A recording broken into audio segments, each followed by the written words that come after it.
Well, it's one of Music City's favorite annual traditions, the Nashville Ballet's Nutcracker. There's so much demand for Clara, Drosselmeyer, the Sugar Plum Fairy, and all the rest. They've even added a couple of extra shows this holiday season. Sharon Mahoney is the Nashville Ballet's Director of Artistic Operations. Sadie Bo-Summer is one of the ballerinas you'll see on stage, and we're delighted to welcome you both to Talk of the Town. Thank you. Thanks for being with us. So this Nutcracker is special because it is Nashville's Nutcracker. Sharon, let's talk about the stage and the setting for this, because it's very, very different from the typical Nutcracker. It is.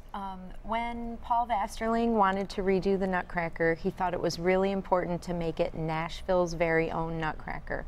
So he decided to set it during the 1897 Centennial Exposition that happened here, and all of our sets and costumes and the time period have a lot of historical relevance to Nashville. So he took the Shelby Bottoms skating scene, where he learned through his research that it used to snow a lot and freeze over, so he added a skating scene at Shelby Bottoms. So it's a really nice way to reflect back, but he did keep all of the classical elements that anyone would expect when they want to come to see the Nutcracker. Sadie, you are the prima ballerina. You play two different roles on different nights. Tell me about both of those roles. I play the Sugar Plum Fairy, who is the queen and the princess of the land of the sweets, and then I rotate that with the Snow Queen, who finishes Act 1 off.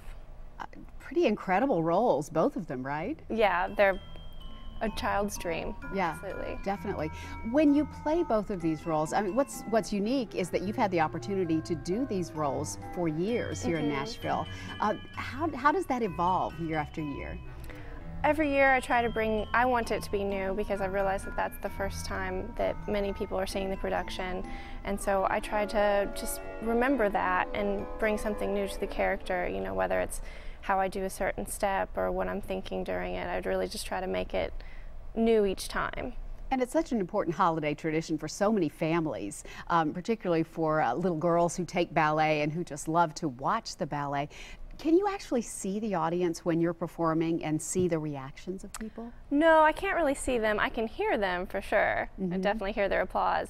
I can see all the little girls backstage, though, sitting in the wings just like I did when I was a young dancer. How wonderful. Yes. Sharon, this truly is a Nashville performance overall, not only with Nashville dancers, but it goes way beyond that. Absolutely. I think it's so unique that our dancers live and make their family and home here in Nashville, as do the Nashville Symphony Players, and it's two great organizations coming together to put on this production, as well as all of our production staff, and our youth cast of 176 children are all from around Middle Tennessee. So it's truly a hometown production all the way from the ground up.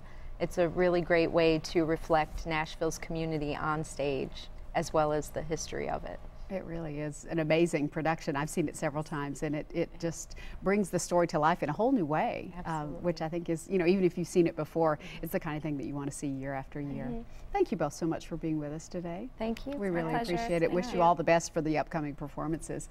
The Nutcracker, Nashville's Nutcracker, begins this Saturday, September 6th, and runs through December 23rd at the Tennessee Performing Arts Center. We're going to link you to NashvilleBallet.com for all the ticket information. I hope